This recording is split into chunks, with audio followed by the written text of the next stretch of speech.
That wasn't very loud, so welcome everyone. Got a full house. Good evening.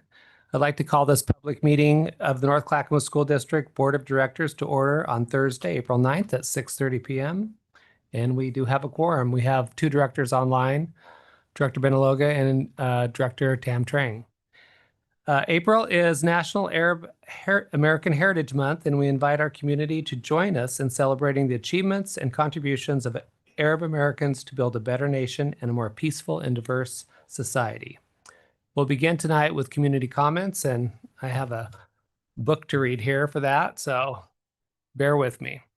Community comments are an opportunity for our community to share their ideas, opinions with the board. Input is welcome and valued. It is our duty to keep it safe and respectful for everyone, students, staff, and our community. This is not a time for discussion or debate.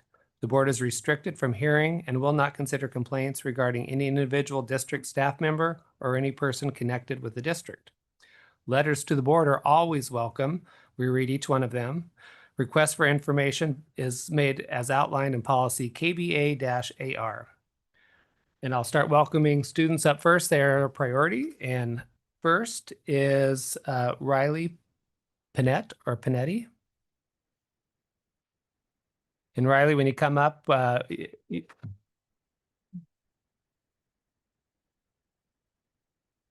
can go and have a seat and push that button. The green light will come on. You'll have 3 minutes to speak. We'll ask that you restate your name, city of residence, and group, and then the clock will begin. Good evening. I am Riley Panett.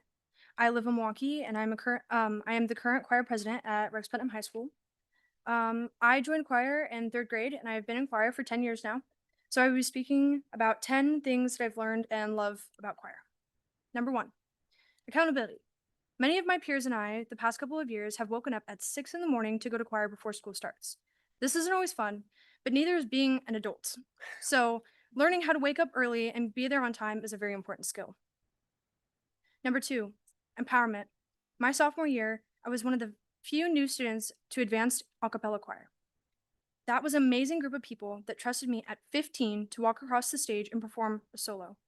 That made me gain so much confidence and empowered me to keep singing. Number 3, bravery. Along with my solo, I've watched my friends and siblings gain confidence and be brave. It is difficult just speaking in front of people, and if you can imagine, it's scary to sing in front of people. Being brave is a necessary life skill. Number 4, inclusivity. Nobody will ever be left behind on Lockwood's watch. If you need help, she's got you. If we need help, she's got you. She checks in and sets the example that we need to be doing that for each other.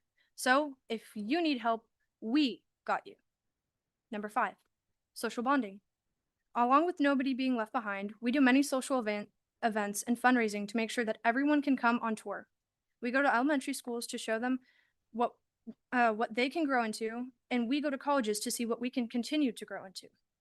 We get close with each other and other schools during clinics and retreats that are very informational and fun. Number 6, camaraderie. I sit here, in front of some of my best friends. Aubrey Avery, who's not here right now, I met in kindergarten, and we've been best friends ever since. Kate Shank and Rayleigh I met in choir, and from choir, we've gotten incredibly close. But we aren't all just best friends, we're family. And just like family, there will always be conflicts, but we work through them together. Number 7, empathy. Along with being a family, Lockwood has always been a stand-in mother for anyone who needed, teaching us to be understanding of any possibility. I have always been bullied. Choir is the only class that I always felt welcomed in, and when I had a major tragedy in my family, I was always met with hugs and tissues. When school was too much, choir never was. Number 8, community pride. I cannot express enough how proud I am of everyone just this year alone. Just yesterday, we made 2nd in league for singing and 1st in sight reading. I'm proud of everyone, and including Lockwood, for getting us to this point. Number 9, culture. Every year, we sing different languages. Learning to pronounce things correctly, it's difficult, and it pushes us out of our comfort zone. But last year, when we performed at Oregon Tool, a man burst into tears and thanked us for singing his native language, reminding him of his home, and making us realize how music is truly important to everyone. Number 10, opportunities. Thank you, Riley.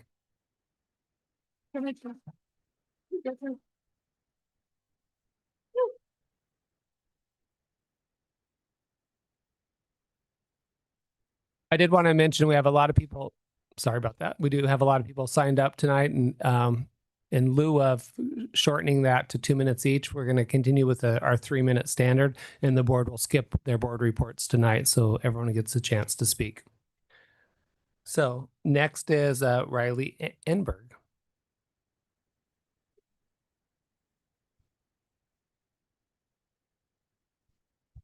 Is it Ray?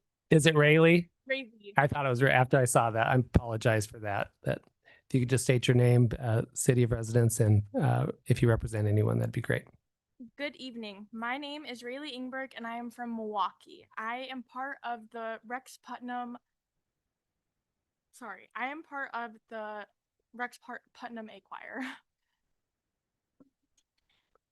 Growing up, choir consistently played a role within my life, specifically Erica Lockwood's department, with constant choir camps through the years, and having the opportunity to see her choirs brought to our elementary schools as younger kids. My 5th grade year, I joined Glee Club and had the opportunity to sing in spring sing with many other kids, influencing me to continue to sing throughout my life. Music truly has shaped me into the person that I am, and I honestly couldn't have achieved many of the things I have without Erica Lockwood. She's taught us to be patient, loving, understanding, incredibly hardworking, and to be confident within ourselves. Without choir, I would never have been able to got up here today and speak and use my voice. I've gained an amazing community through choir, people who will be some of my lifelong friends. These people I'm always with and constantly make me feel loved and safe. Not just them, but all of their families who constantly volunteer to help us for various things like chaperoning for events, our constant fundraising through the year, and many more things. The arts and choir are a staple in my life and many others as well. It's a place we all feel accepted and wanted, somewhere we all know is always open and welcome to all. Our school has made it to state every single year for the last 12 years, last year receiving awards for grades and attendance being the best. We work so incredibly hard every single year for the things we get, and that's because we put an immense amount of time and energy into our music. But of course, none of it could happen without our incredible director pushing us to be the very best every single day. My question for you today is, have you ever been in the arts? Have you been in choir? Do you know how music speaks to you and shapes you? And do you understand how cutting the arts and our director would crucially hurt us in many ways, more than one? Many people rely on the arts not only for a community, but to be able to graduate. Many people, including myself. The arts is impactful in every single way and a need within all of our schools every single day.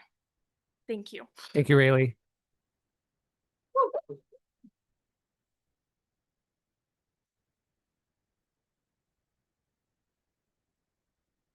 Do we have Asher online? Is Asher here by chance? Okay. Okay. Thank you. Kate Shank. Hopefully I didn't butcher that. Kate.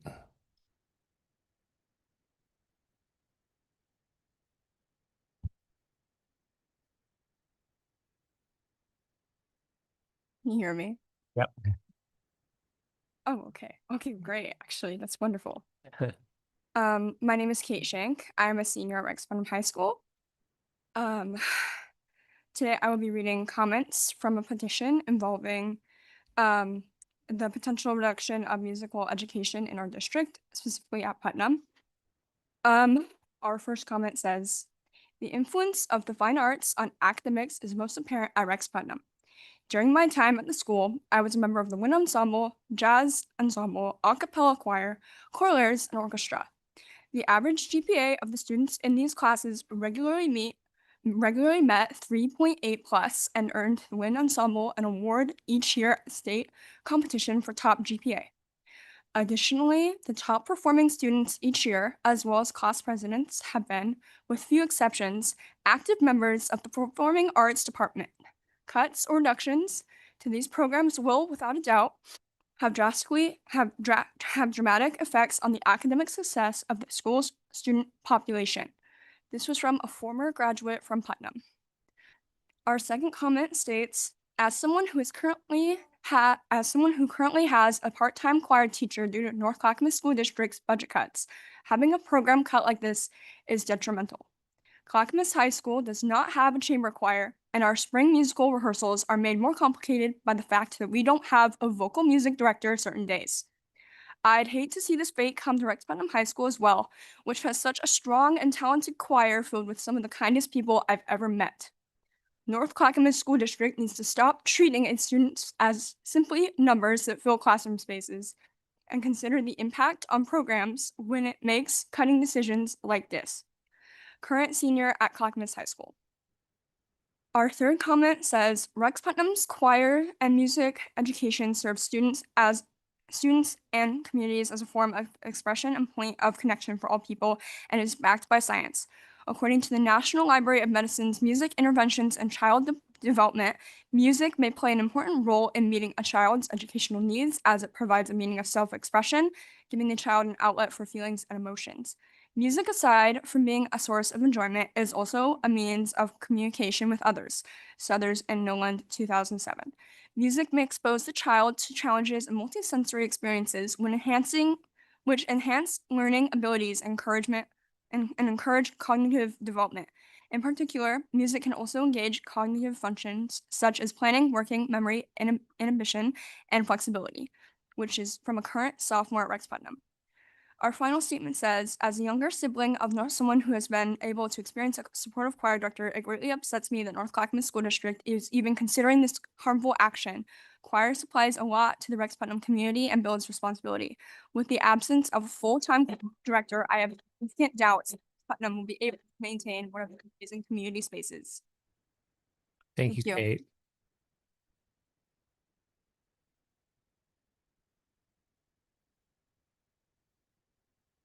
We have a student online, Taylor Arco. Can you hear us, Taylor?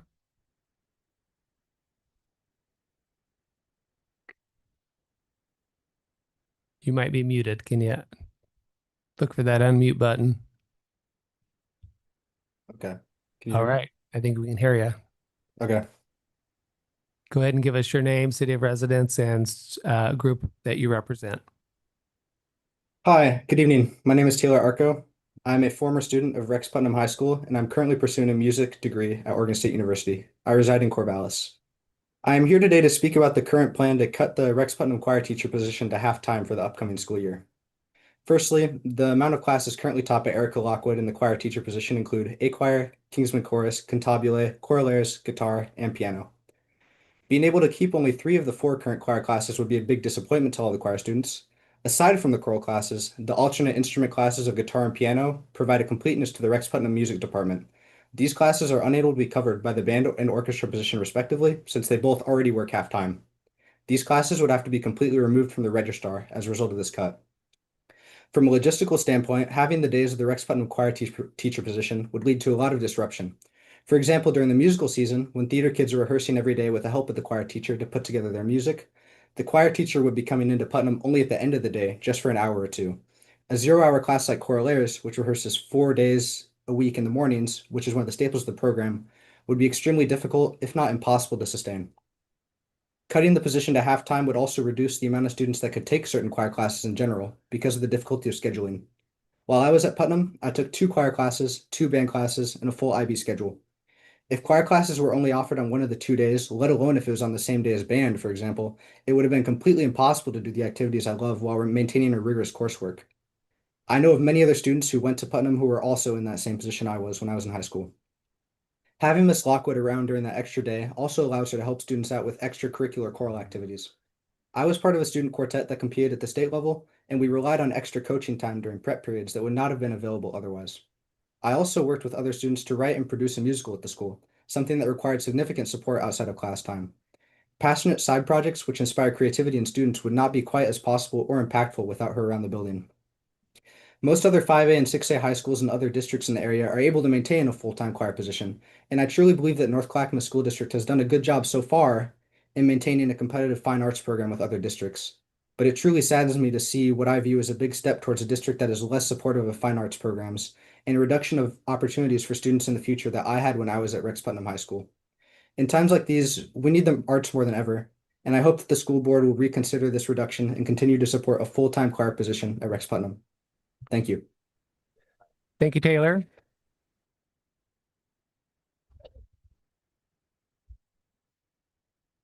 And I think that's it for student voices, and the board would like to thank those students because it is very brave to get up here and talk in front of a big group. So thank you. So next up is Gabrielle Torres.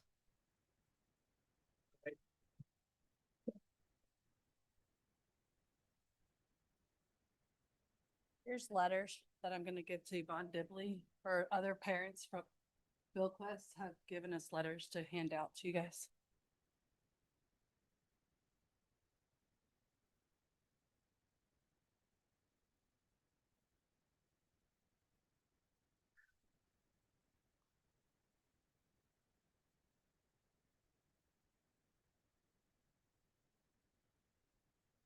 Sorry. Good evening. My name is Gabrielle Torres and I'm a parent of 2 children at Billquest Elementary, and I'm here tonight because of a serious concern about my children's safety while at school. I want to be clear that this is happening is not isolated, it's a systemic issue that families are watching, and some families are choosing to leave the school district because they feel that their children are not safe. So I asked, what are families to do if they don't have that option? What about children who walk into classrooms every day where repeated disruptions, room clears, and unsafe situations are not rare but normalized? But parents are feeling like this is not a safe environment. I'm not speaking of generalities. I'm speaking of documented experiences. Over the last 8 months, I've tracked 23 room clears, 25 serious incidences across my children's classrooms, and those are the ones I'm aware of. At the same time, I received only 7 notifications from administration. And in a formal investigation response, it was acknowledged that the required internal reporting is not consistently being completed. So I have to ask, how is the district monitoring the safety if the data is incomplete? Because without accurate reporting, there is no oversight. Without oversight, there's no accountability. And that's not being transparent. This is not just one parent or one school. Families across your district are coming to you with concerns. And now Billquest families are here asking again, what do we need to do to actually see change? Right now, what we are seeing is staff overwhelmed, systems inconsistent, and communications unreliable. So I asked you, do you believe that the schools are accurately tracking what's happening? Do you believe families are being fully informed? And do you believe children are truly safe in these environments? Because now there's a disconnect between what is being reported and what is being experienced at those schools. That is why we don't trust that our children are safe, and it will not fix itself. It requires immediate action, real accountability, and strong leadership. Our children deserve better. This is a pattern across the schools and across our families. And now Billquest is standing here asking for the same for families have asked before, for safety and accountability. We are not coming to you, so we have asked staff to ask, what is it to take the school board to take the next steps to fix it? Because right now it's a system meant to protect children is not working. When that happens, I believe the responsibility falls back here on the school board. Our children deserve better. Our families deserve transparency, and the school district owes everyone both. You guys need to do better, and I want to thank you for your consideration. Thank you, Gabrielle.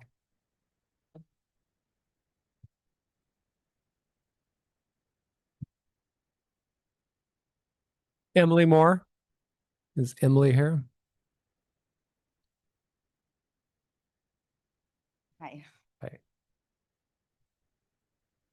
Okay. Can you hear me? Yep, Okay? we can hear you. Okay. Feels like you can't hear me. Okay.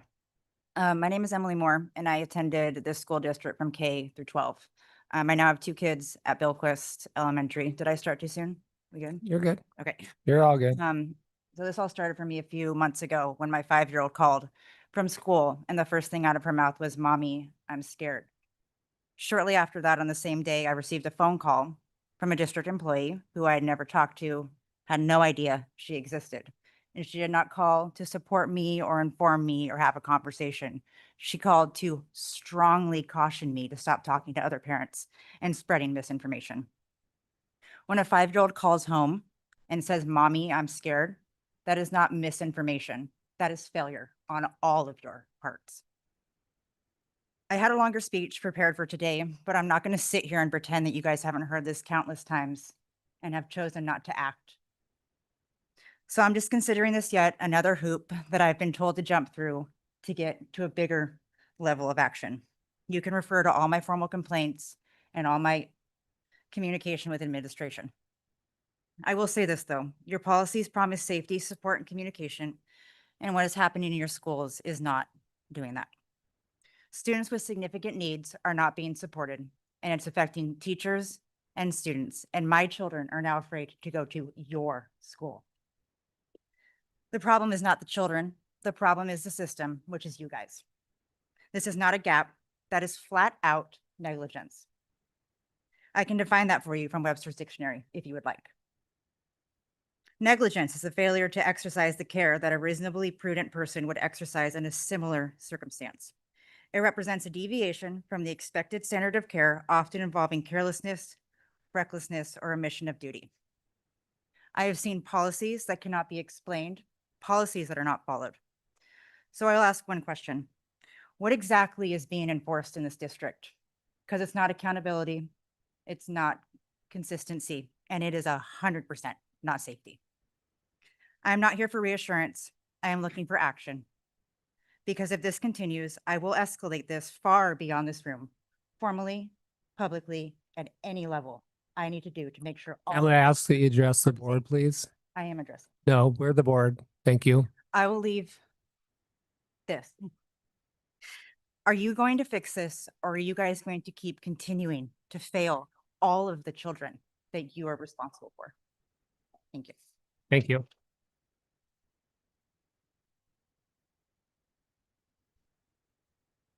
Mark Jelinski. Good afternoon. Thanks.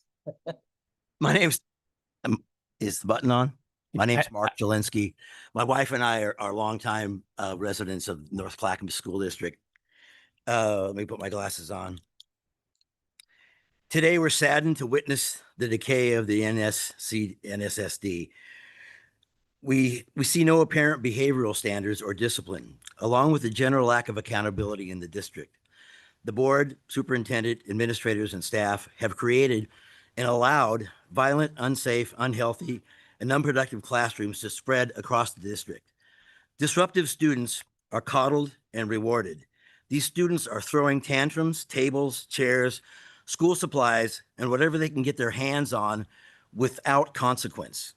Instead of removing the disruptive child, all the other children are shuffled out of the classroom while the disruptor remains in class with staff members, snacks, and juice boxes.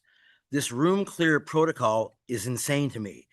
It wastes the other students' valuable learning time by shuffling them around the building, and it rewards habitual disruptors. There's been well over a dozen room clears in my granddaughter's kindergarten class alone. Students and teachers alike are victims of policy and protocol that clearly don't work these days. They haven't worked at all. I've asked several staff why the disruptive students are not removed. I get the same answer every time. We're not allowed to touch the child. This policy is ridiculous and allows, even requires, violent tantrums to continue. There must be staff authorized to remove children that threaten others in the classroom. When a teacher calls for help, often there's no one to respond, or there is no response. I'm aware that current state law impacts the school district's ability to address violent behavior in school. All laws are open to interpretation as they are implemented. NCSD has taken an extreme position in implementing current Oregon school disciplinary laws. Your current position results in 1, increased danger in the classroom for young children and adults, 2, direct interference in the student's right to learn, 3, severely increased liability for the district. The This position is not only dysfunctional and dangerous, it's in direct conflict with established federal education law stating all schools in the United States are obligated to, and I quote, maintain a learning environment that does not materially disrupt classwork or breach the rights of others. Let me read that again. Maintain a learning environment that does not materially disrupt classwork or breach the rights of others. Our children have a right to learn without habitual disruption. The failure of NCSD to stop ongoing disruptive interference is a violation of student rights. I repeat, federal law states maintain a learning environment that does not materially disrupt classwork or breach the rights of others. On behalf of NCSD families, we hold you and NCSD staff responsible for failing to uphold federal education law. And I'm old. My kids have been in the district for years, and I'm just tired of hearing what's going on there. It's ridiculous. Thank you, Mark. Thank you for your time and consideration.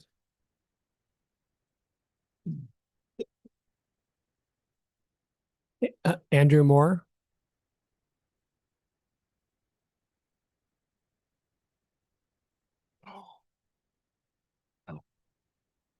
I'm here today to Go- voice If my you could give me your Can name, you hear me? city of, Sorry, name, city of residence, and any groups you represent. Andrew Moore, Clackamas County. I'm here today to voice my concern for safety for my kids at Billquest Elementary. A few weeks ago, I was picking up my kids at school, and I was asking my 5-year-old daughter how school was. She proceeded to tell me of an incident at school and that she was scared. After having a meeting at the school, I've learned from multiple room clears. Also learned from the school what they can and cannot do. I'm a little shocked hearing the options are limited. This is my daughter's first of many years of education, and how will this affect her outlook on school, which is supposed to be a safe learning environment? I believe all students deserve the best education they can receive. I feel the policies and procedures are not allowing this to happen for both the other students in the class and the student that needs more structured supervised support. I can't imagine how students can learn when they are standing in a hallway waiting until it all clear to go back into the classroom. This isn't 1 or 2 times, this is multiple times. Again, I believe all kids deserve the best education as possible, but I don't see that's happening. Schools are supposed to be a safe place, not a place where students and teachers are put in dangerous situations. I hope the policies and procedures can be reviewed by the board and adjust to protect all, that Billquest is a safe place to learn before someone gets seriously hurt. Thank you. Thank you, Andrew.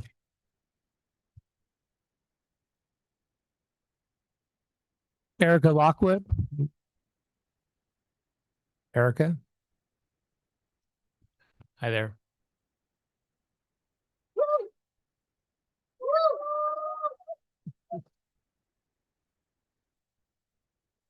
Good evening. My name is Erica Lockwood. I live in Jennings Lodge and have been the choir director at Rex Putnam High School for 15 years.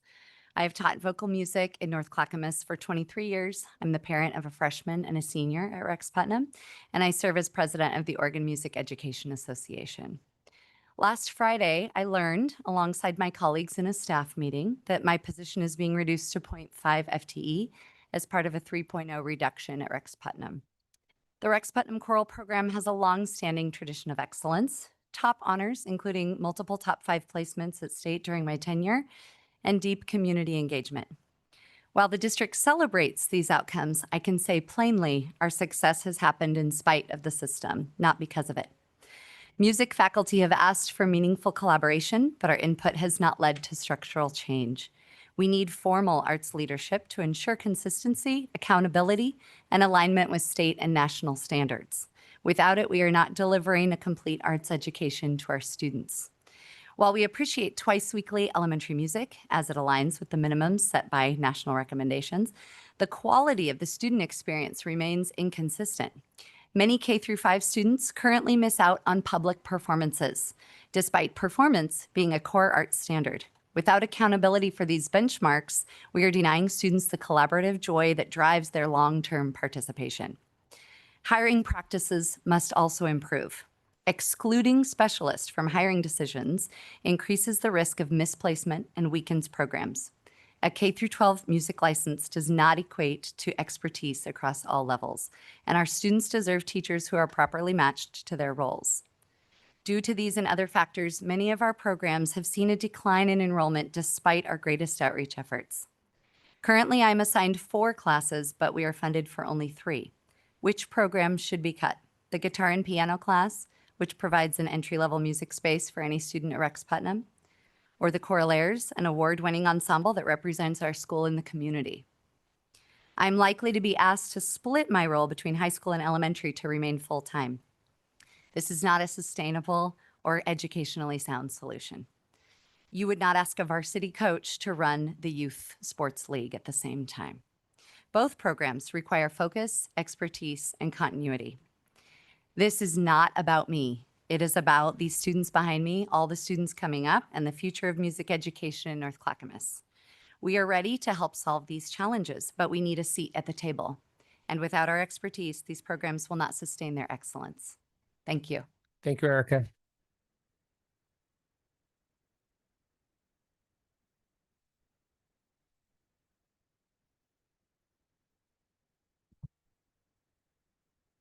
I'm going to butcher the last name here. Charlie Oncia? Yeah, close. Oncia. All right.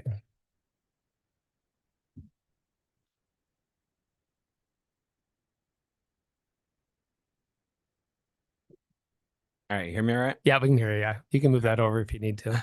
Oh, no, it's fine. Okay. My name's Charlie Yancey. I'm a parent to my first grade son at Billquist Elementary. We moved my son from Gladstone School District last year into North Clackamas. And I do want to acknowledge that there have been a lot of positives. He really does enjoy his time in school there. Unfortunately, I'm here more because of safety and discipline issues, like a lot of other parents that are here tonight. So my son, along with other students, have had really stressful situations that just don't really feel like they've been handled properly. Physically harmful children returning to the classroom before they're regulated enough to participate kind of on a regular basis. And like we said, room clears that seem to be not communicated with parents when they happen, and an unclear answer as to when they should be communicated to us. And that seems at the discretion of administration.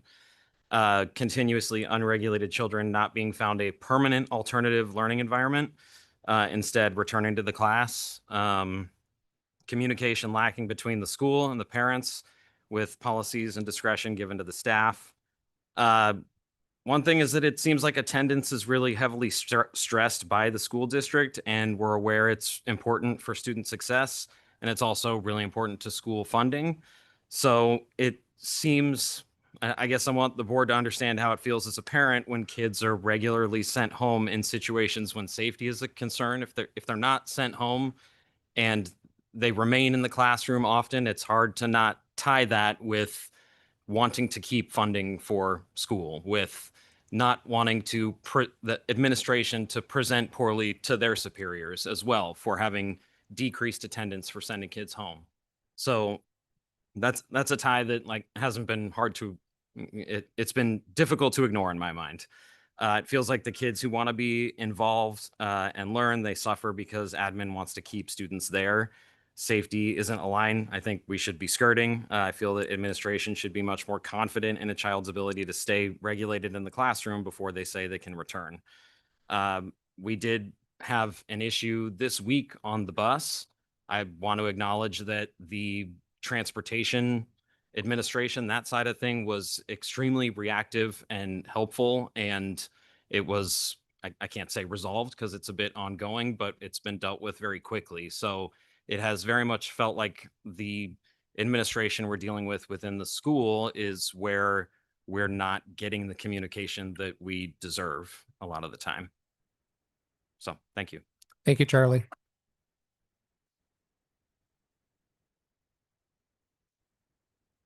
Andrea Shank. Andrea, are you here? There. All right.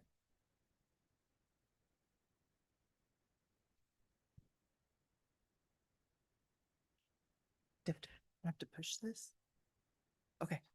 All right. My name is Andrea Shank. I live in Milwaukee and I'm a parent. of a current senior at Rex Putnam High School and a rising freshman who will attend Putnam next year. I want to thank you for your time and opportunity to be here. I'm here to speak about the recent decision to reduce choir staffing at Rex Putnam High School to half-time and to ask that we carefully consider what this means for students, especially given Putnam's longstanding tradition of choral excellence. Putnam's choir program is not just another elective. It is a cornerstone of the school's identity and a program with a legacy of high achievement, community pride, and deep student engagement. Ask any Putnam choir student, past or present, and they will tell you that choir has profoundly impacted them and has given them community. Decisions like this don't just impact staffing, they reshape programs that have taken years, even decades to build. Before moving forward, I urge the board to consider a few key questions. How many students at Rex Putnam will lose access to guitar, piano, and choraleiros due to fewer class offerings and scheduling conflicts? And which students will be most impacted, particularly those who rely on choir as their primary connection to school? What happens to the structure of a program known for excellence? Will Putnam still be able to offer multiple ensembles that meet students where they are at levels encompassing beginning through advanced? Without that sequence, how do we sustain the level of quality the Putnam community has come to expect? What do we lose when those opportunities are reduced? Is it feasible for a half-time teacher to sustain a high-quality multi-ensemble program while also managing concerts, festivals, and the many behind-the-scenes responsibilities that make these programs successful? Or are we putting a historically strong program at risk of gradual decline? State requirements for graduation require that students take 3 required electives in fine and performing arts, career and technical ed, and foreign language. How will students earn these credits if elective options such as piano, guitar, or choraleiros are cut at the comprehensive high school level? How will reducing offerings help support students? As a parent of 2 students in choral programs in the Putnam attendance area, I'm asking that you protect FDE and maximize keeping high school comprehensive choral programs intact for future singers. This is not just a budget adjustment. It is a decision about whether the district will sustain a program with a proven track record of excellence and impact. I respectfully urge the board to revisit this reduction and consider solutions that preserve and protect access to quality offerings and continue the excellence of the choir community for Rex Putnam students. Thank you. Thank you, Andrea.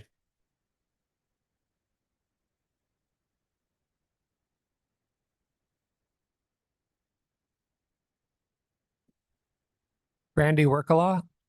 I might have butchered that last name, but you can correct me when you sit down. Much closer than most people. Okay. A for effort. It's really good. Okay. My name is Brandy Workala-Mayer. I'm from Milwaukee. I'm here today to speak on behalf of my students at Rex Putnam and the future of arts education in the North Clackamas School District. I understand the reality of budget constraints and the difficult decisions must be made. However, the proposed reduction of Ms. Lockwood's position from full-time to half-time is not just a staffing change. This has a direct impact on students, the community, and the stability of programs that many of our kids rely on. I also want to share something personal. I have students who have worked directly with Ms. Lockwood, multiple students. And I have seen firsthand the impact she has had on them. Each of them experienced very significant growth. I'm not just talking about musical growth. I mean their interpersonal relationships, self-confidence, and their sense of belonging. That kind of transformation doesn't happen by accident. That comes from consistent, dedicated mentorship. The data actually backs this up. Students who participate in arts education are up to 4 times more likely to be recognized for academic achievement and are more engaged in school overall. Schools that expand arts programs have seen disciplinary incidents drop by over 20%, including measurable increases in empathy, writing performance, and student engagement. Research also shows that arts education is directly linked to improved academic outcomes. Stronger social and emotional development, my own children are leading examples of this, and increased motivation to stay in school and pursue higher education. I have a senior right now at Rex Putnam that's already received a full ride scholarship to a major university. Programs like choir, band, and orchestra are not just extras. These are essential spaces where students find belonging, confidence, and expression. For many students, these classrooms are safe havens. They are places where they feel seen, supported, and connected. Reducing access to these programs risks taking that away. Ms. Lockwood's role is foundational to that community. Splitting her time across multiple schools would disrupt consistency, weaken program quality, and make it significantly harder to maintain that level of engagement. And excellent engagement and excellence that students have worked so hard to build. We as parents and educators often talk about preparing students for the future. A strong arts education helps develop that future through discipline, collaboration, creativity, and extremely important in this day and age, emotional intelligence. Not a lot of it right now. These are skills that are critical in every field, not just the arts. When we cut these programs, we're not just saving dollars, we're narrowing opportunities and creating a cascading effect of declining education and opportunity. I urge you to reconsider this reduction and to support maintaining full-time arts educators in our schools. When you cut programs like this, you're not just trimming a budget line, you're taking away the one place many students feel safe, the one class that keeps them in school, and the one who truly sees how special they are, what they can accomplish. Once that's gone, you're not just losing the program, you're losing the student. Thank you, Brandy. Thank you. We're here.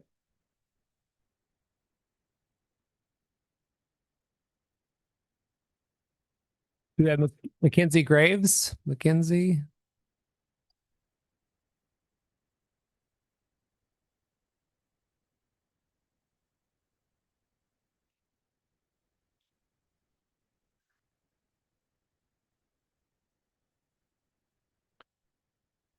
Were you here at the beginning when I read the rules of order? Yeah. Okay, great. Mackenzie Graves. I live in Gladstone. I have 2 students at Bilquist. So first of all, I apologize for the lack of a prepared letter. I just decided to speak sitting here. So I agree with all of the concerns about Bilquist, and I guess I just want to reiterate more of it. My daughter's classroom literally had a room clear today, and today is the very first time I received any kind of correspondence that it even happened. And it was a very vague, the fact that it happened. I asked my daughter about it. She said, we don't talk about it. They don't address it. They just make us leave the room, and then we pretend it didn't happen. Which, if you need to clear the students, I understand that, but maybe actually talk to the students, communicate why they have to leave their classroom, why you're not removing the disruptive child, and don't shout policies at them and tell them, well, we can't touch them, so sorry. I know I've just recently joined the PTA at Bilquist, and I'm learning just how low rapport is with morale is with the staff because of all of these new policies that the district is implying on them. I no longer wonder why attendance is down in the district, because I know teachers and staff members that are still teaching and are staff in the district, but they have physically moved their own families out of district because they no longer want their children subjected to this nonsense. And I feel like, just based on my kids and the things that I've observed, that ever since COVID, it's been in a rapid decline. And this district and the policies like removing holiday celebrations, the room clears, the absolute complete lack of discipline seems like it's started from COVID and just rapid decline. I'm not sure what the correlation is, but and I would just love to know, where is the money actually going if you are pulling it from all of these other important creatives and arts and no discipline? Because based off of the budget sheets that I look at, I see administrative staff budgets double and actual teacher budgets not even close. But the administrative staff salaries are not public information. So it just makes me wonder, why are we paying for that? Why aren't we investing in our academic schools? Thank you, Mackenzie.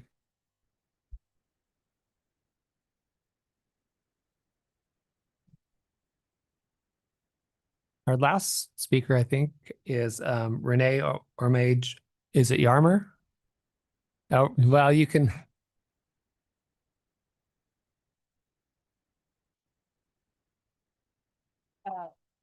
Jarmer with a J, like farmer. Okay. I didn't know if that. Oh,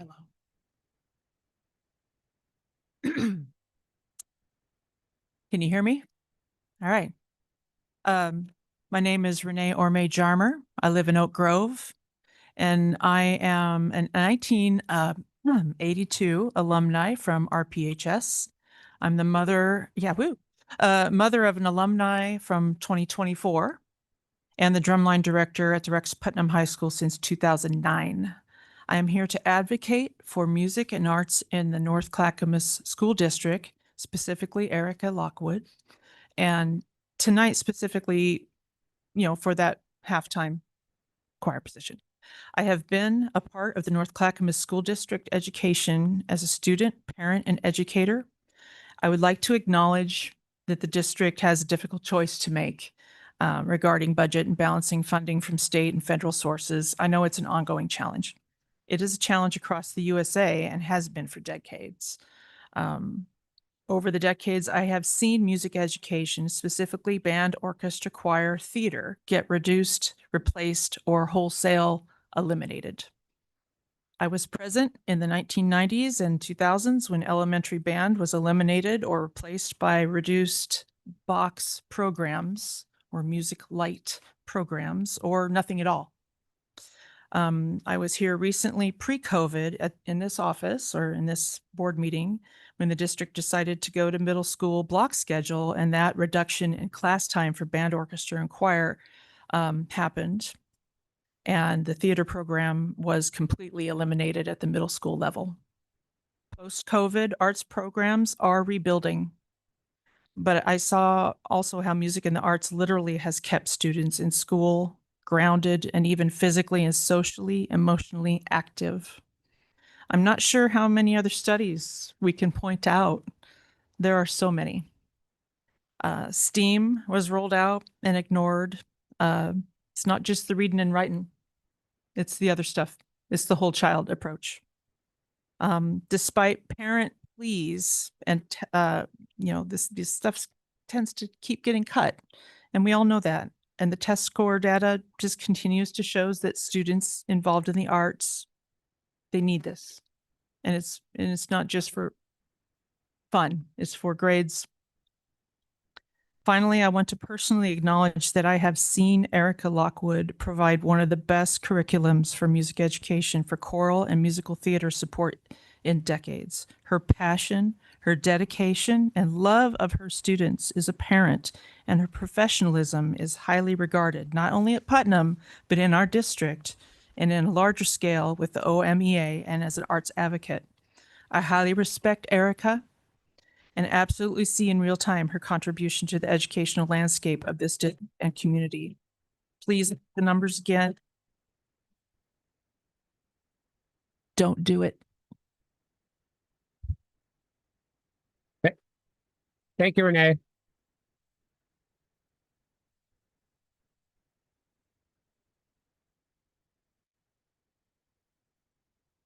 Okay, that concludes public comments. We're now going to begin with our native land acknowledgement.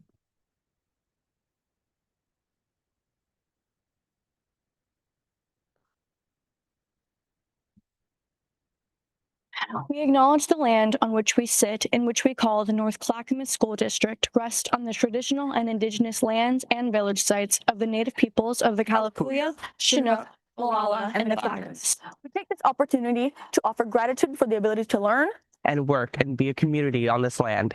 And we offer thanks to the original caretakers of this region.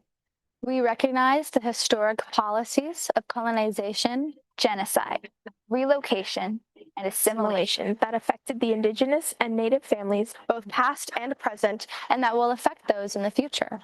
And honor the resilience and revitalization of our Indigenous and Native communities. Pay our respects to the elders, both past and present, who have been the stewards of this land throughout the generations.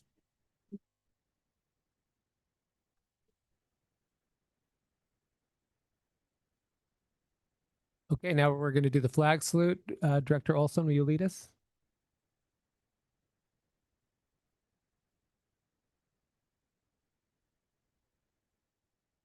Pledge allegiance to the flag of the United States of America and to the republic for which it stands, one nation, under God, indivisible, with liberty and justice for all. Play ball.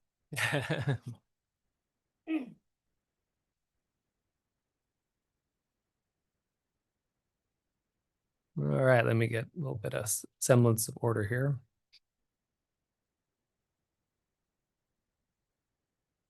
All right, next on the agenda is the consent agenda, which includes employment changes, minutes from March 12th, contract extension, non-renewals, and travel requests. Is there a motion to approve the consent agenda? So moved. Is there a second? Second. It's been properly moved in second. I'll call for a vote on the motion. All those in favor say aye. Aye. All those opposed say no. And online, are you good to go? Yes. Director aye. Betaloga, aye. Director Tamtrang, aye. All right, 6-0. Now we have the Dr. James for the superintendent's report. Great, thank you.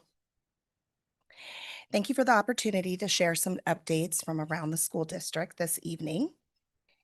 I want to start with, as you know, we've remained committed to our strategic plan, specifically by prioritizing our people and our culture, people and culture. Tonight, I'm proud to share that our very own transportation director, Kathy Calkins, has been named the 2026 Administrator of the Year by School Bus Fleet magazine, one of the most prestigious honors in student transportation nationwide. This award recognizes Kathy's nearly 3 decades of dedication to the profession, beginning as a school bus driver and rising through every level of the organization to the leadership role she holds today. Under her direction, our transportation department has grown into a fully staffed, high-performing operation of 225 employees, managing a fleet of 184 buses, serving 32 schools across the district. Kathy's leadership philosophy has created a culture where staff feel valued, supported, and proud of the work they do every day. She has championed significant operations improvements, including the transition to renewable diesel and propane buses, and a modernized unified camera system. Beyond our school district, Kathy is an active leader in the Oregon Pupil Transportation Association and a consistent model of what servant leadership looks like in practice. We are incredibly fortunate to have her representing North Clackamas School District on a national stage, and I ask you, the board, to join me in congratulating Kathy on this well-deserved recognition.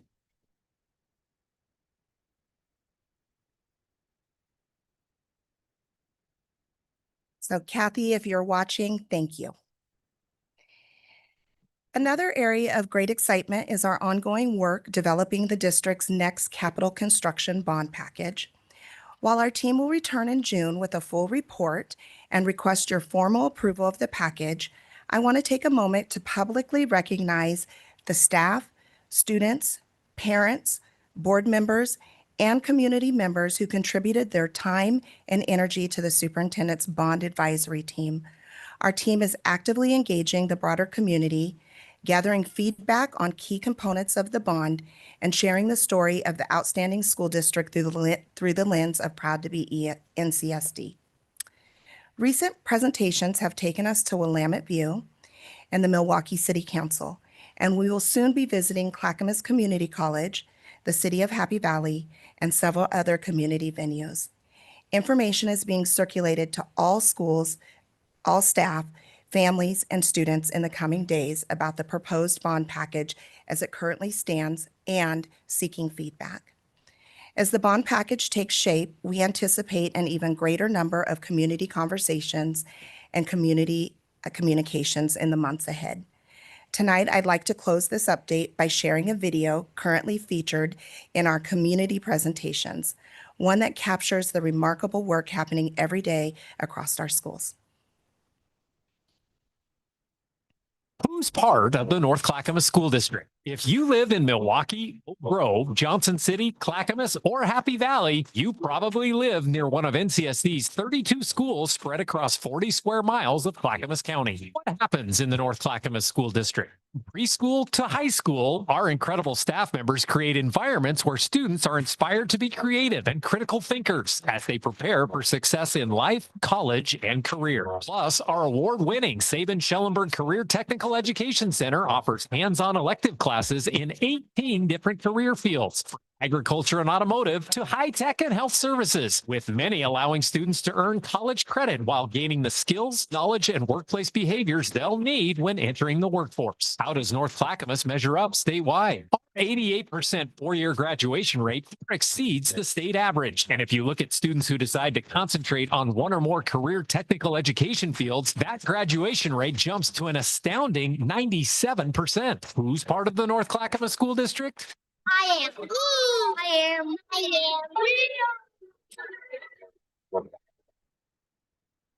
I am. Our communications department always does such a nice job, so thank you. Next, I want to start with some genuinely good news. As the Oregon legislative session wrapped up, we received confirmation that there are no direct cuts to the funding streams that flow to school districts. The State School Fund, Student Success Act, and state grants remain intact. That is not something we could take for granted this year, and it matters. That said, flat funding is not the same as adequate funding. Our student investment account grants and other state grants are holding steady, but our costs are not. Salaries, benefits, and retirement obligations continue to climb, and the gap between what we receive and what it costs to operate our programs has grown considerably. As the state has moved towards a fixed grant model, that mismatch has become harder to absorb. Enrollment is the other major driver. We came in 118 students below our October projection this year.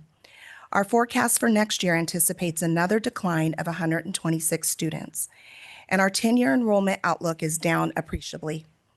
Because state funding is enrollment-based, we are obligated to align our staffing models with the number of students we are actually serving.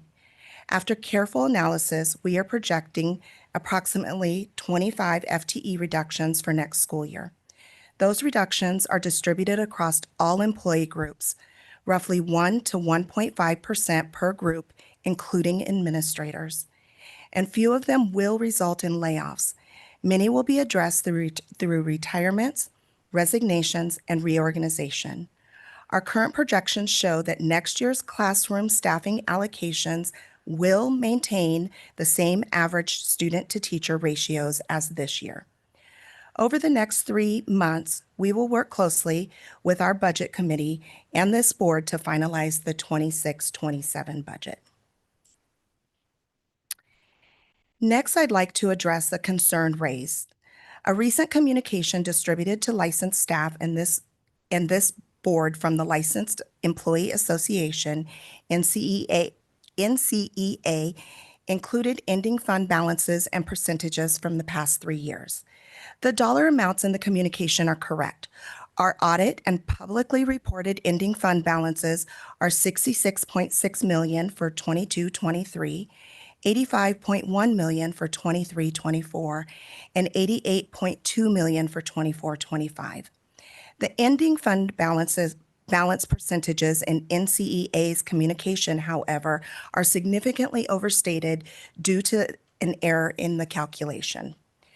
Those percentage figures were calculated by dividing the end funding balance by total annual expenditures. Expenditures are not the correct figure for this calculation. Board policy and common practice at the state level and among financial oversight organizations calculates end fund balance as a percentage of total great fund resource, which means beginning fund balance plus all resources received during the year. When using the correct methodology, the numbers look quite different. Our actual ending fund balance percentages over the past 3 years have been 22.85%, 25.84%, and 24.34%. Those figures are meaningfully higher than our board policy minimum of 10%, and I'll speak to that why in just a moment. But they are nowhere near the figures that have been circulated. Further, the forecasted ending fund balance in June will fall below all of these because our expenses have outpaced our resources this year. Likely at the end of the school year, we will have an amount between 2 to 3 months of operating funds in the ending fund balance. Oregon's school funding formula has not kept pace with the actual cost of educating students for many years. The state has not found a solution that closes the gap between what schools receive and what it costs to deliver quality education. That gap is not new, but it is wide, and our district feels it every budget cycle. PERS is an immediate pressure point. Public retirement costs have been rising, and NCSD has benefited from rate relief through a bonded side account. That relief is ending. Our finance team projects an anticipated PERS cost increase of $10.7 million plus beginning 2027. When that PERS bill arrives, absorbing $10.7 million in new PERS costs without sufficient reserves to offset them could require cutting approximately 85 positions. And that's before accounting for health insurance increases, cost of living adjustments, enrollment-driven revenue losses, or anything else. Having reserves will help soften that blow. Beyond PERS, reserves serve several other critical functions, as we discussed at length at our December board meeting. They protect us when state and federal revenue shifts mid-year. They preserve our bond rating credit, which directly affects the interest rate taxpayers pay when the community approves construction bonds. They allow us to address facility needs and absorb unfunded mandates without touching classroom programs. I can give you one timely example of unexpected expenses. Just this year, we have had water damage to the Sunnyside Elementary gym that has rendered the gym unusable. While we do not have a final bill for that, it will likely be at least $1 million. When that happens, there is no magic fund from the state that helps fill the gap. Emergencies happen, and for those, we use our reserves. The most important thing reserves gives us is time and options. Districts with adequate reserves make planned, deliberate decisions. Further, as we consider a public entity and its ending fund balance, I want to address something directly because I think it's an important part of the story. There are those who suggest that maintaining a strong ending fund balance means the district is sitting on money that should be going to students and staff. Frequently, we add positions after budget adoption to address unique student needs or program needs. We have years of staffing additions to demonstrate that commitment to our staff and students. Also, when our ending fund balance has come in above projections and conditions supported it, we have invested that back into our people and culture.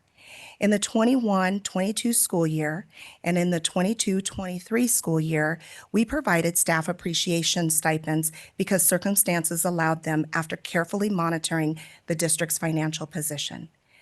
As recently as last spring, on May 29th, when our 10-year enrollment projections were strong and our ending fund balance was tracking above projections, we approached the licensed association and offered a contract extension with a 9% cost of living adjustment over the next 2 years. That was a significant commitment, and we made it willingly because the data at the time supported it. Albeit, NCEA declined the offer 2 weeks later on June 12th. The same responsible stewardship that allowed us to offer a 9% COLA over 2 years last spring is what requires us to be more cautious today. The school district does not hold reserves as an end in themselves. We hold them so when the moment is right, we can invest, and when the horizons look uncertain, we can protect. Right now, the horizon requires protection. I think it's easy to talk about reserves in abstract and lose sight of what the alternative looks like. At this time, several of our neighboring school districts are struggling. Portland Public Schools disclosed a mid-year budget shortfall that started at $22 million and has been revised many times with varying media reports. Students in Portland will experience multiple furlough days this year. Furlough days mean students are not in school, staff are not working, and staff are not being paid. Portland is also projecting layoffs for next year, with indications that even deeper cuts are being carried out. Gresham Barlow authorized significant staffing and program reductions to address a $10.2 million shortfall. Tiger Tualatin's board gave approval just recently to cut spending to close a $5.5 million gap, and those two districts are significantly smaller than North Clackamas. These are not distant cautionary tales. These are our neighboring districts facing the exact kind of financial crisis that inadequate reserves produce. NCSD is not immune to the pressures these districts face. We face many of the same forces: flat state funding, rising cost, enrollment decline. The difference is that we have a financial runway to make deliberate, thoughtful decisions rather than emergency ones. Our staff have not lost paid work days in recent years. Our staff have not lost school days due to finances in recent years. The reserves this board and district has stewarded are the reason for that.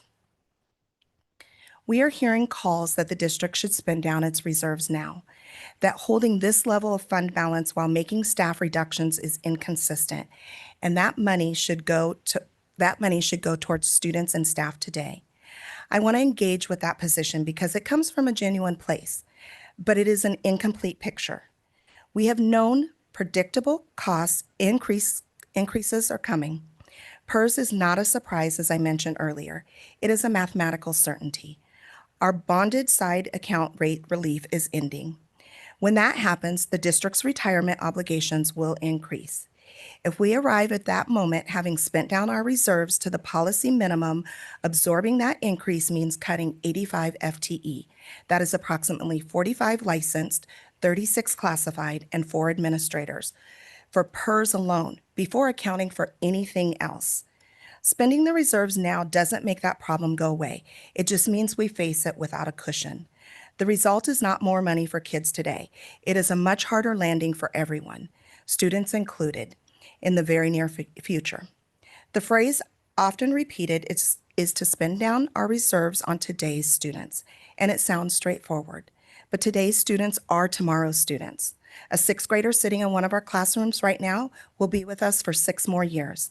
If we spend down our reserves today and arrive at the next budget crisis without a cushion, that same child, now in 9th grade, faces furlough days of canceled instruction, shrinking electives, limited extracurricular option, no summer school opportunities, and larger class sizes. We will not have served them better by spending slightly more on them in 6th grade and leaving them with significantly less in high school. Responsible stewardship means we are thinking about the whole journey, not just 1 year. I want to close tonight with something that I hope lands in the spirit as it is intended. We are navigating genuinely difficult circumstances. The pressures we face are real, and I understand that uncertainty is hard for staff, for families, for students, and for everyone in this room. When resources feel constrained, it is natural to look for someone to blame or something to push back against. That impulse is human. But this community has something that many don't. We have talented, dedicated people at every level of this organization who show up every day for kids. We have a board that takes its stewardship seriously. The challenges ahead will require all of us. This will be met not by working against one another, but by trusting that everyone at this table, board members, administrators, staff, we are all trying to do right by the same kids. I am grateful for this team, all members of our team, our licensed staff, our administrative staff, and our classified staff, and everyone.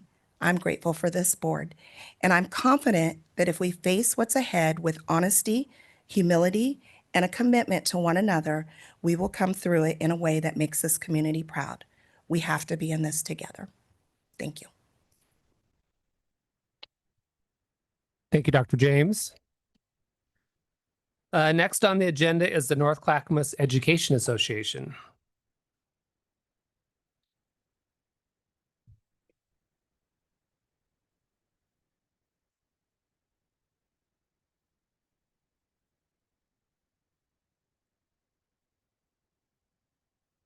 All right. Well, good evening, board members. Good to see you tonight. Last week, I sent our certified staff an email about the $88 million ending fund balance that existed at the end of last year. Tonight, I'm here to speak directly to the board about what that number means for the students and the educators here in our schools. Let me begin by saying that I agree with Dr. James in the fact that I am genuinely grateful that North Clackamas is not in the financial crisis facing many Oregon districts. But that gratitude does not overcome my responsibility as a union president to advocate for our staff and the students that they serve, which is why I am here tonight. In the recent budget presentations, district staff have asked us to accept 3 claims that I believe are true.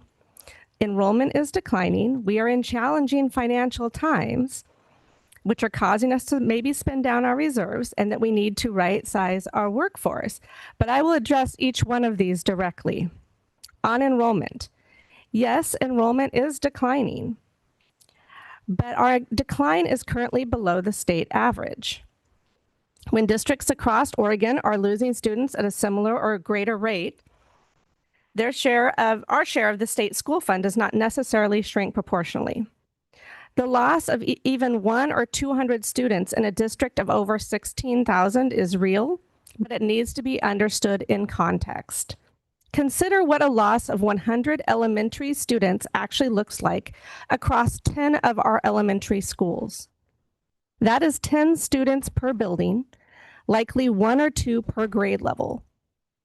But when we respond by cutting 1 teacher, that response does not distribute the impact evenly. We leave 1 or 2 grade levels with classes that are far too large because they lost 1 or 2 teachers, while other classes stay a reasonable size. Often, in an attempt to alleviate this imbalance, the school creates classes that try to serve multiple grade levels at the same time. As you can imagine, this is very challenging and is not best for our students. In addition, I've heard that preventing student overflow is a board priority. I share that priority. I think it's important for students to attend their neighborhood schools. But overflow prevention requires having capacity in the classrooms at the start of the year, or being willing to add additional certified staff during the school year. If we start with classes that are already full, we do not have space to accommodate incoming students. When it comes to spending down the reserves, the claim that we are spending down our reserves may be true, but so far it is contradicted by facts. Our reserves have grown every year since 2019. When we bargained in the spring of 2023, we were told in April that our ending fund balance for that year would be $22 million. The state audit showed it was $85 million. When projections consistently miss by tens of millions of dollars year after year, they cross the line from conservative planning into deliberate austerity. And that austerity consistently shortchanges our students and our community. I am not here to question anyone's intentions, but I am here to say we cannot continue to make irreversible staffing decisions based on projections with this track record of inaccurate prediction. On right sizing, I want us to think for a minute, what is the right size of a class? Is it the current situation at Mount Scott Elementary where there are 32 second graders and 2 classes? Is that the right size?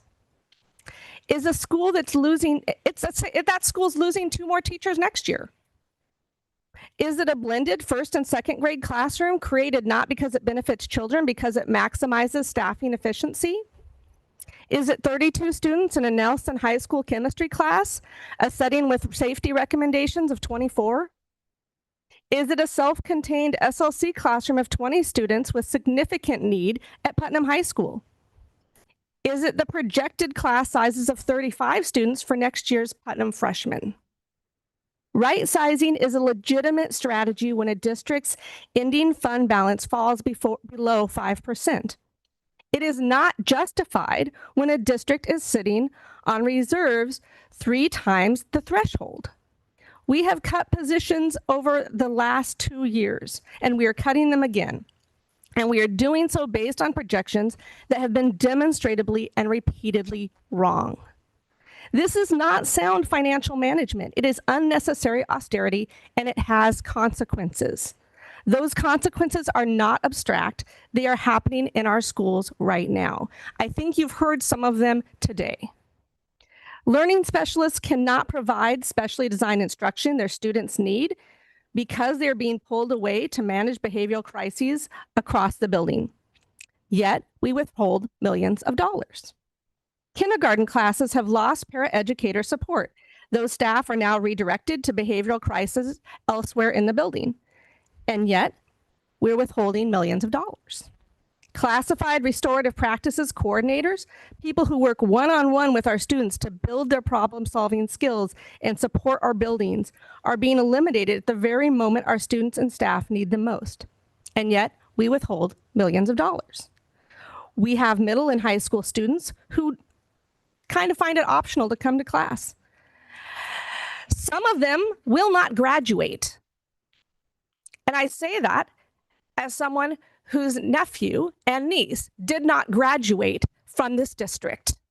This district failed them, and it is failing our students today, many of them.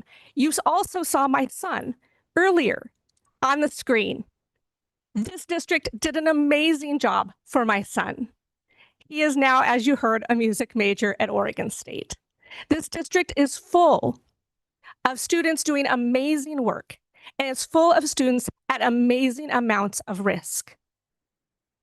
We have dysregulated students that are injuring staff and their other students and disrupting education that teachers are working hard to deliver.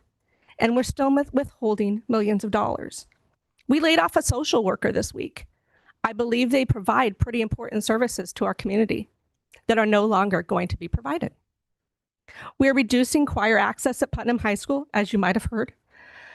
We have students in active crisis who need more support than we're currently able to provide, and we're still withholding millions of dollars.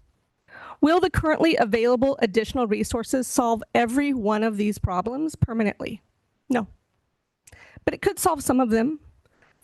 Could it solve it for some of the students in our district right now? Yes, it could. Absolutely, unambiguously, yes. I support our operating levy. I support our bonds. I believe in them, and I have personally knocked on doors and asked taxpayers, including people on fixed incomes, to renew both of them because I believe in them strongly.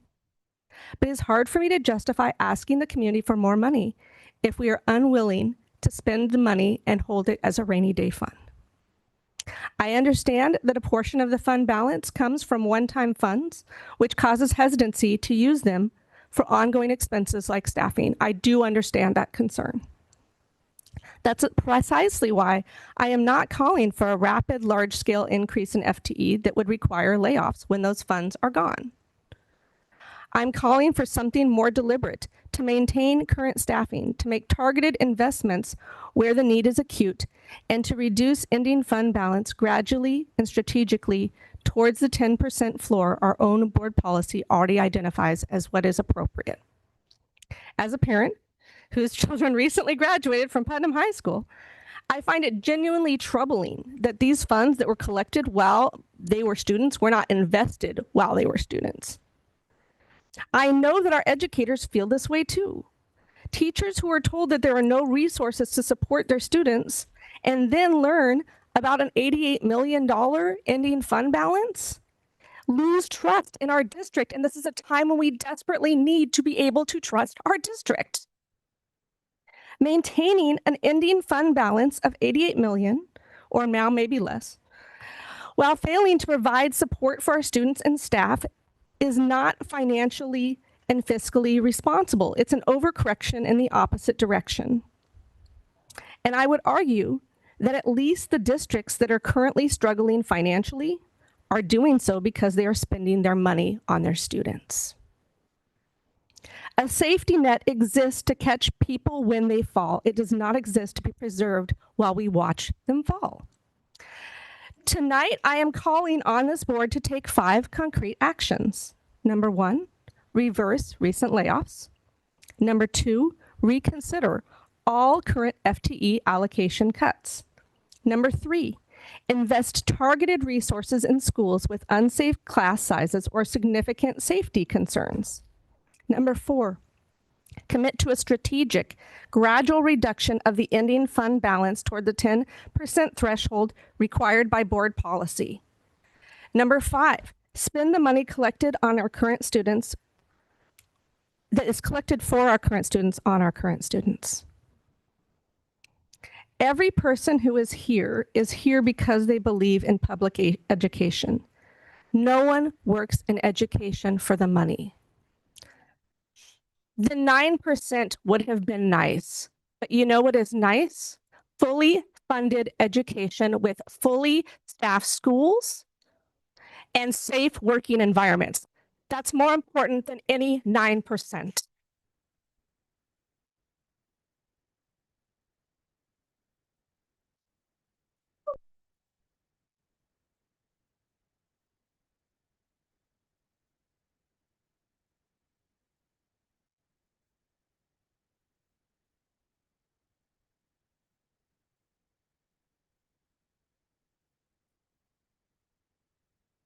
Okay, thanks, Michelle. Next on the agenda is a declaration of a board vacancy. On March 29th, 2026, Director April Dobson submitted a resignation letter from her board seat. For her board seat. Her resignation will be effective on June 17th, 2026. We are, of course, very thankful for April's service, and we will celebrate her contributions later this spring. In accordance with state law, the board needs to declare the position vacant and initiate a replacement process. Is there any discussion? Do I have a motion to approve? And there's a little script here. I move to accept Director Dobson's resignation, declaring the Board of Directors Position 7 vacant as of June 17th, 2026. Is there a second? Wachter, second. It's been moved and properly second. All in favor, say aye. Aye. Aye. Aye. Motion passes 6-0. Next on the agenda is the process for filling a board vacancy. With the resignation of Director April Dobson effective June 17th, 2026, Board Policy BBE states that vacancies will be filled by appointment by the board. You will find the timeline in the board packet. The appointee will finish the remainder of Director Dobson's term. In order to continue in the position, they will need to run for office in the May 2027 election. Do I have any discussion on that? We would like to have 2 or 3 board members review the applications and interview questions. Are there any directors that are interested in doing that? I'd be happy to. Great. Walker, Kemp, I'll help also. So 3 of us. You're welcome to join. Come to the party. All right, great. We'll bridge with you, Susie, after this. Make sure you have those names on those volunteers. Great. Next on the agenda is the Milwaukee High School, Milwaukee Academy of the Arts, OSAA Cooperative Agreement discussion. And I think we have Ryan Richardson up. All right.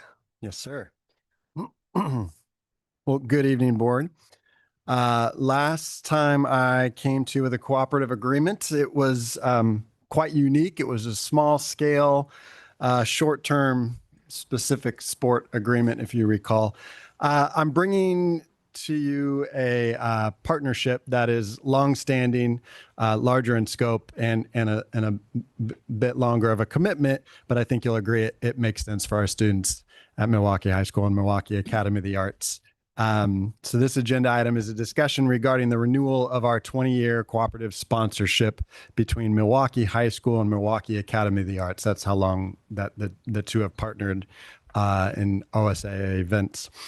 This agreement is what allows Milwaukee Academy of the Arts students, especially those students that live outside of the school district, they are able to participate with the Mustang community by participating in sports, band, orchestra, and choir. There are three key reasons why this renewal is important, or key bits of information you should know. First, the obvious student experience. This opportunity will provide a comprehensive high school experience for all of our Milwaukee Academy of the Arts students that are there at Milwaukee High School. Second, this won't have any classification impact. Milwaukee High School remains a 5A school either way. And so that wouldn't impact anything. And finally, there's no financial impact in that we will need to, we would offer these activities and sports either way, whether Milwaukee Academy of the Arts joins or not. And so there's no financial impact with this decision. So the partnership has been a success story for 2 decades. I'm hoping that it can be continued. It's a foundational part of the Milwaukee Academy of the Arts program. So I'm happy to answer any questions. This has been standard practice, but happy to answer any questions you have tonight. And we'll be requesting your approval at a later date. But tonight, if there's any discussion, I'm happy to field them. Board members, any questions for Ryan? Thank you, Ryan. Thank you. Next on the agenda is the Oregon Schools Employee Association. Hello, April.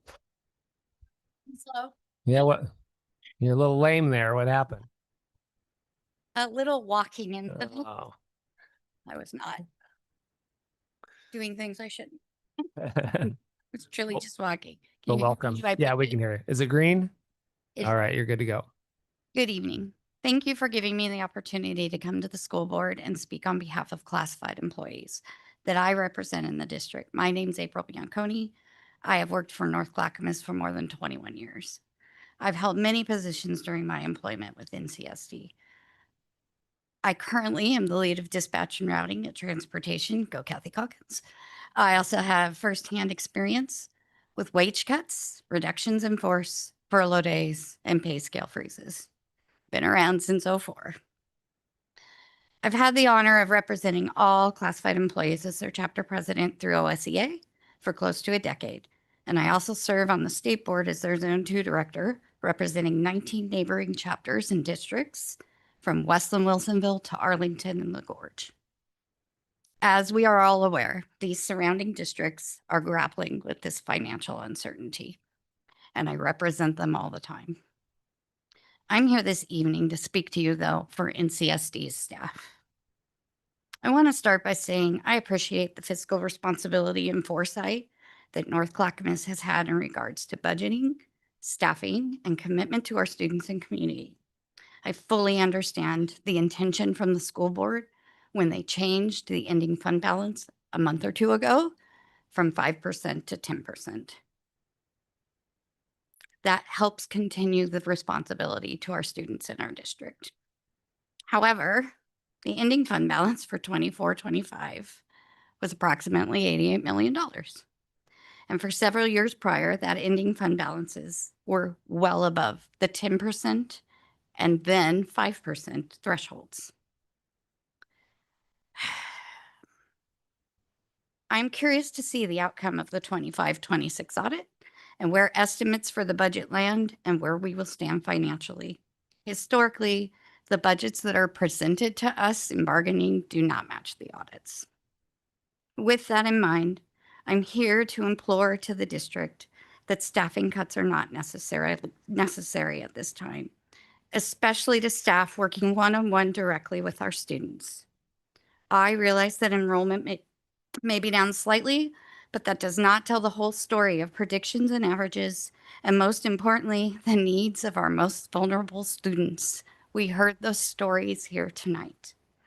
While enrollment may be down, decreasing FTE in buildings where the current need has not changed would be detrimental to the educational success of every student and the safety for the staff working with those students. The term right sizing has been used the last several years in regards to classroom and school staffing. It's based on enrollment predictions instead of data. Para-educators are often the employees who are the first cut, yet their main responsibilities are the daily interactions with those students. In those room clears, guess who's in the room? Who's following those kids down the hall? Who's taking them to the office? It's the para-educators. And I learned this week that they're being cut by up to 90 minutes a day in classrooms. The needs of our current most vulnerable students are still present. A minor difference in enrollment, while we still have a very healthy ending fund balance, seems inappropriate and unnecessary.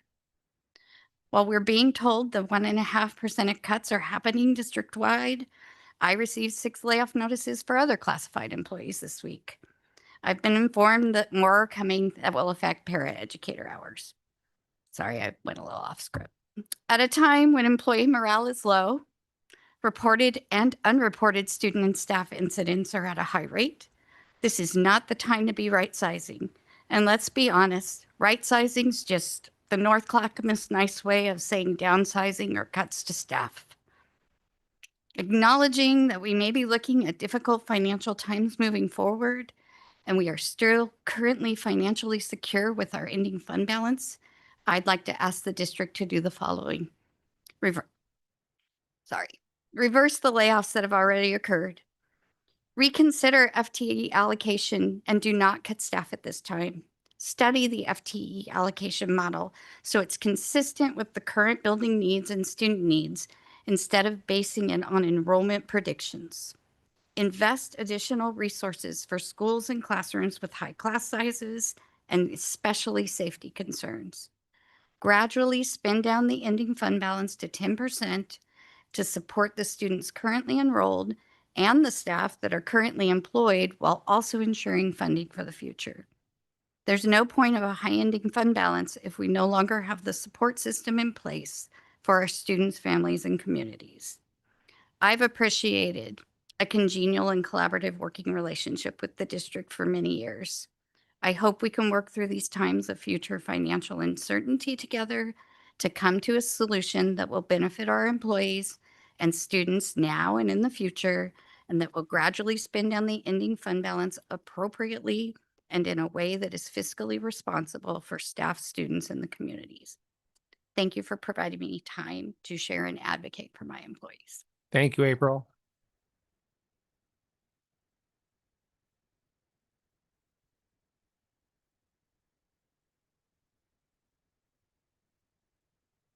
Next on the agenda is the 2026-27 board meeting calendar. Every year, the board establishes the dates, times, and locations for regular meetings. This time on the agenda is set aside for the board to discuss calendaring for the 26-27 school year. And Tiffany Shireman, welcome. Great. Thank you. Good evening, all. So tonight we have a discussion item on the agenda, no action being sought. We're really looking for some feedback on how we structure our board meetings for the 26-27 school year. This, like Vice Chair said, is an annual agenda item. This year, though, board chairs and senior leadership wanted to bring some concepts forward about the meeting format to seek your feedback.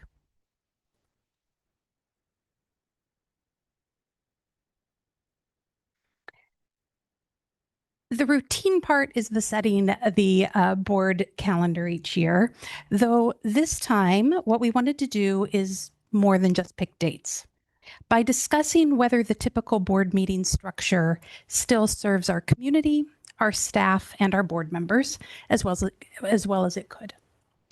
We're noticing a shift happening across public agencies in Oregon and beyond.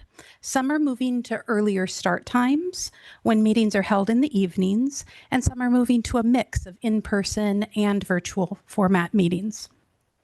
There are two specific changes we'd like the board's feedback on, and one is a modified format that blends in-person and virtual meetings, and another is an earlier 6 o'clock start time. So let's walk through this. I'm sharing some concepts for your feedback. On format, in months where we have 2 board meetings scheduled, up for consideration is moving to 1 in-person meeting and 1 virtual meeting. In months that typically have just 1 meeting, like December and March, we'd keep those in person. There's real value in maintaining that regular face-to-face touch point with the community. July, though, is a bit of a unique case here, with many district functions on a lighter schedule and a number of staff and board members traveling. We're looking for your feedback on the concept of July's meeting being virtual, even though it is only 1 in the month.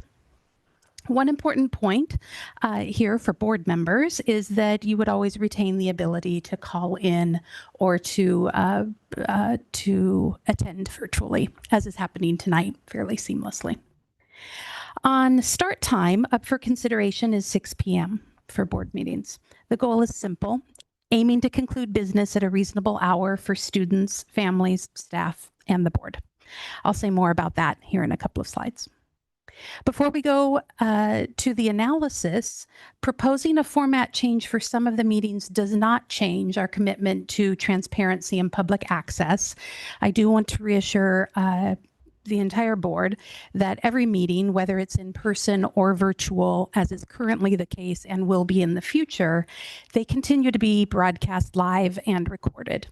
Those recordings are posted for public review, which is already required under Oregon law.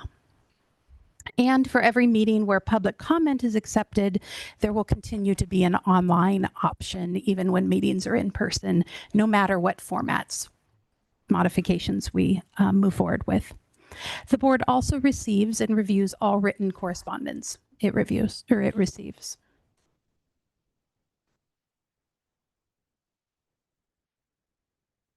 Analysis of the varied meeting formats. Let's look at this through a strengths and drawbacks. And this is a strengths and drawbacks that is what we initially thought through. There might be others, and that's partially why we're asking for your feedback tonight. On the strength side, accessibility, students, families, and staff can join from wherever they are. No commute, no childcare to arrange. It also reduces any perception that showing up in person gives your public comment more weight with the board. It's definitely something we've heard from others. Financial stewardship is another real benefit. We estimate savings of approximately $750 per virtual meeting by reducing security, staffing, audiovisual and technology support, and staff hours to set up and tear down. Over the course of the year, that adds up. And then there's well-being.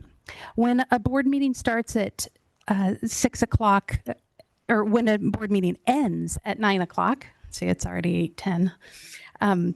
My mind's going there. When it ends this late at night, think about who's in the room. We often have students present. We have principals or other leaders who are responsible for leading a school or staff activities at 7:45 the next morning. We have operations staff whose teams start by 6 a.m. We have teachers and instructional staff who come here to present thoughtful, well-prepared work, often more than 12 hours after their workday began.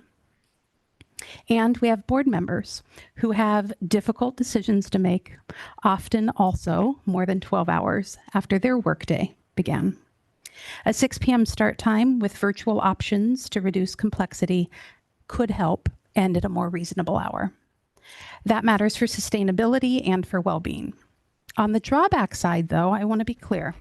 There is real value to in-face connection, face-to-face, and moving 1 meeting per month to virtual does reduce that. Nonverbal communication matters in deliberation, and reading the room is often critical. That's harder on a screen. We also acknowledge technology dependency as a real consideration. Not everyone has a perfect internet connection. And finally, calendar consistency. People would need to refer to the calendar to know which kind of meeting the next meeting is. And people have busy lives. So it can be difficult to remember whether the next meeting is in person or remote. We would need to be very clear on our calendaring and our public noticing. So tonight, we are coming to you asking for feedback.